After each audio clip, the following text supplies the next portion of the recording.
Hello प्यारे साथी, नमस्कार। स्वागत है आप सभी का आईटी एग्जाम पर। तो भाई मेरे को लगता है कि आप लोग के आईटी एग्जाम हो चुके होंगे, तभी आप ये वीडियो देख रहे हो। तो फाइनली देखो, काफी सारे छात्र मेरे को कमेंट भी कर रहे थे कि सर जी कितने नंबर आने चाहिए एग्जाम में, या फिर कम से कम हम कितने नंबर लेकर के आए जिससे हम पास भी हो जाएं, है ना। देखो भाई, पेपर का लेवल तो अच्छा आ रहा है, जितना मैंने क्लासेस में करवाया है आ तो सब कुछ वहीं से रहा है। लेकिन फिर भी भाई साहब, स्टूडेंट के मन में डाउट रहता है कि कितने नंबर सही होने चाहिए, या फिर कितने परसेंटेज सही है कि हमारा आईटीआई में आ जाए। तो सबसे पहले देखो, आईटीआई एग्जाम आपके हो चुके होंगे। अब सबसे पहले इस चीज का ध्यान रखना, यहाँ पर ध्यान देना। आपका पेपर हुआ होगा, आपका ट्रेड थ्योरी, वर्कशॉप और ईडी। ठीक है, ये तीनों एक सब्जेक्ट हो गया आपके, है ना। आपका एडमिट कार्ड में भी ट्रेड थ्योरी लिखा आया होगा। तो ट्रेड थ्योरी का मतलब इसमें क्या होता है, आपका वर्कशॉप भी आता है, ईडी भी आता है। तो भाई आप जानते होंगे, आपके जो ट्रेड थ्योरी के हैं वो आपके 38 सवाल आएंगे गुरुदेव। 38 सवाल आए थे। वर्कशॉप के 6 सवाल आए होंगे। ईडी के भी आपके 6 सवाल आए होंगे, इतना ही तो आया था। ठीक है। अब यहाँ पर कंडीशन ये होती है कि यहाँ पर टोटल मिलाकर आपका 50 नंबर हो जाता है ये। सॉरी, 50 सवाल आ जाते हैं। 38 सवाल आपके ट्रेड थ्योरी के, वर्कशॉप के 6, ईडी के 6, टोटल आपके 50 सवाल आए होंगे इस वाले सेक्शन के। दूसरी चीज आती है एम्प्लॉयबिलिटी स्किल, इसके भी आपके 25 सवाल आए होंगे।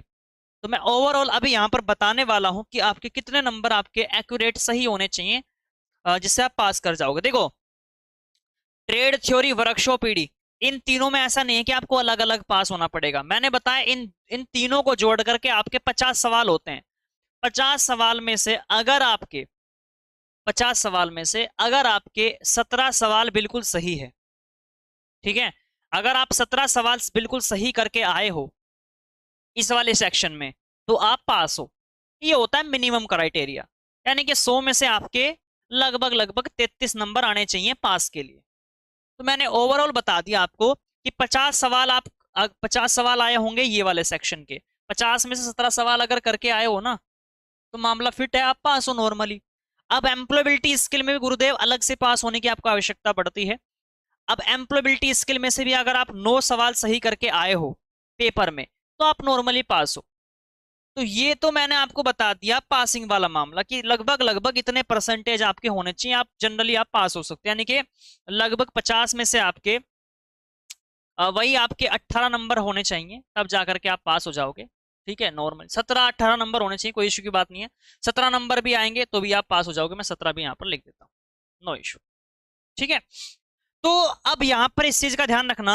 मैं आपको एक चीज बता देता हूँ कि ये पूरा का पूरा जो मैंने चीज बताई है, तो उन छात्रों के लिए जो डरे हुए थे, जिनका पेपर खराब गया। वैसे मेरे को लग रहा है पेपर किसी का खराब नहीं गया होगा, जिसने मेरी सातों चक्रव्यूह की क्लासेस देखी हैं प्रॉपर तरीके से, जिसने तैयारी करी है, मैंने जितनी भी तैयारी करवाई है, मेरे को नहीं लगता कि आपका एग्जाम खराब गया होगा। हाँ, जो लोग पढ़ के नहीं गए थे, जिन्होंने अच्छे से तैयारी नहीं करी थी, तो उनका उनको उनका डाउट रहता होगा।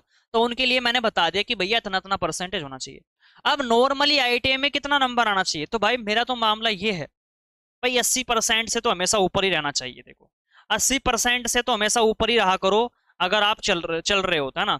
बाकी 80% कितना भी ऊपर पहुंच जाओ, 90, 95 कितने पहुंच जाओ, लेकिन मिनिमम यार इतना नंबर तो आना चाहिए, है ना। तब जाकर के आईटीआई में मजा आता है। 80%। और मेरे को लग रहा है जिस हिसाब के आप एग्जाम अब की बार दे करके आए हो, ये तो मैंने बहुत कम बता दिया। मेरे को लग रहा है 95, 96 इतने पहुंचेंगे आपके नंबर भी। क्योंकि जैसा मैं रिव्यू देख रहा हूँ, कितने मेरे पास रिव्यू आए हैं बहुत से छात्रों की, सर जी मैं 74 सवाल सही करके आया हूँ, 70 सवाल सही करके आया हूँ, 73 सवाल सही करके आया हूँ। तो जिस हिसाब से आपके रिव्यू आ रहे हैं, तो मेरे को लग रहा है रिजल्ट तो बेहतर रहने वाला है। तो मैंने बता दिया कि भैया इतना पासिंग मार्क्स है और कम से कम इतने नंबर तो आपके होने चाहिए, तब जा करके तो आप होता है कि भैया हाँ हमने आईटीआई में कुछ किया है। वैसे तो भैया पासिंग पे लिए लेकर ही आ जाओ इतने इतने सवाल, 17 सवाल इसमें सही कर दो, 9 सवाल इसमें सही कर दो, है ना। हो गए आपके 26 सवाल सही, है ना, 26 सवाल सही हो गए। तो ये आपका वही मामला आ जाता है पासिंग वाला तो सिस्टम भैया।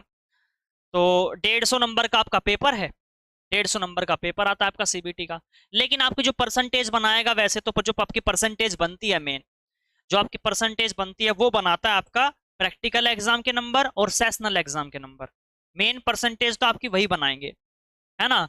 अब बात करते हैं, ये तो मैंने बता दिया कि इतना परसेंटेज लगभग होना चाहिए। रिजल्ट को लेकर के काफी स्टूडेंट कमेंट कर रहे थे, सर जी रिजल्ट का कब है। तो देखो, अभी डीजीटी के नोटिस के अनुसार जो अपडेट है वो है फिलहाल 28 अगस्त, ठीक है ना। 28 अगस्त को जो है रिजल्ट डिक्लेयर किया जाएगा। अब आप कह रहे हो सर कंफर्म है क्या डेट? तो देखो अभी तक तो कंफर्म ही है। अगर इसमें कुछ भी बदलाव होता है तो मैं अलग से वीडियो क्रिएट करूंगा, एक चिंता मत करना। बाकी मैं बता दूंगा, आपको टेंशन लेने की आवश्यकता नहीं है। अभी हालांकि जो अपने जो चीजें अभी तक टाइम पे हो रही है, एडमिट कार्ड भी टाइम पर आया है, एग्जाम भी सब कुछ टाइम पे हुआ है, लेकिन बस दिक्कत एक है कि यहाँ पर 20 तारीख तक एग्जाम चलने वाले हैं, 20 अगस्त तक। लेकिन बहुत से छात्र ऐसे हैं जिनके एडमिट कार्ड में 21 तारीख भी लिखी है, 22 तारीख भी लिखी है, तो इनके तो एग्जाम उसी डेट पे होंगे फिर, जो इनके एडमिट कार्ड में डेट लिखी है। तो हो सकता है, और जिन छात्रों के एग्जाम कैंसिल हुए थे, हालांकि उनके एग्जाम अब कराए जा रहे हैं, 6 तारीख की नोटिस आया था कि 6 तारीख से हम स्टार्ट कर देंगे, आप भी अपनी आईटीआई में कांटेक्ट कर लेना भाई, है ना, जिनके एग्जाम कैंसिल हुए थे, ठीक है। तो आपके एग्जाम भी कराए जा रहे हैं, तो बाकी हो सकता है इसमें ये एज इट इज डेट को रिजल्ट आया आपका 28 तारीख में, या फिर इसमें अगर कुछ भी बदलाव हुआ तो मैं आपको बता दूंगा, ठीक है, टेंशन मत लेना। बाकी ये प्रोसेस था, आई होप आप लोग समझ चुके होंगे कितना आपका परसेंटेज चाहिए पास होने के लिए। तो मेरे को लग रहा है पास तो सब लोग ही हो जाओगे, तो टेंशन फ्री रहोगे ना, क्यों टेंशन ले रहे हो? कि बहुत सारे कमेंट आते कि सर जी बताओ तो पास कितने नंबर पे होते हैं आईटीआई में। क्योंकि यार देखो जेन्युइन बात ये है कि अगर आईटीआई में एक बार बैक लग जाए ना तो क्लियर करना बहुत ज्यादा मुश्किल हो जाता है ना।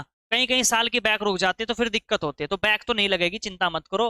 मेरे को लग रहा है इतना तो आप करके आए ही होंगे, है कि नहीं है? टेंशन फ्री रहो। बाकी रिजल्ट जिस दिन आएगा मैं बता दूंगा, बाकी एक वीडियो और ले आऊंगा मैं रिजल्ट को लेकर के, टेंशन फ्री रहना, आप चिंता मत करना। मैं अपडेट आपको समय समय पर करता रहूंगा, और जितनी मैंने क्लासेस करवाई हैं उतना देख लेना, जिनके एग्जाम अभी बाकी हैं, 20 तारीख तक जिनके एग्जाम चलने वाले हैं, तो वो जिनके एग्जाम अभी तक नहीं हुए हैं तो भैया वो क्लासेस देख लेना जितनी मैंने करवाई है यूट्यूब पर, ठीक है। बाकी अब तो क्लासेस बंद हो चुकी हैं आपकी प्रॉपर तरीके से, ठीक, जितना मैंने कंटेंट दिया है वो सफिशिएंट है, काफी है आप लोग के लिए। मिलता हूँ साथियों फिर अगली वीडियो में, आज के लिए इतना ही, धन्यवाद।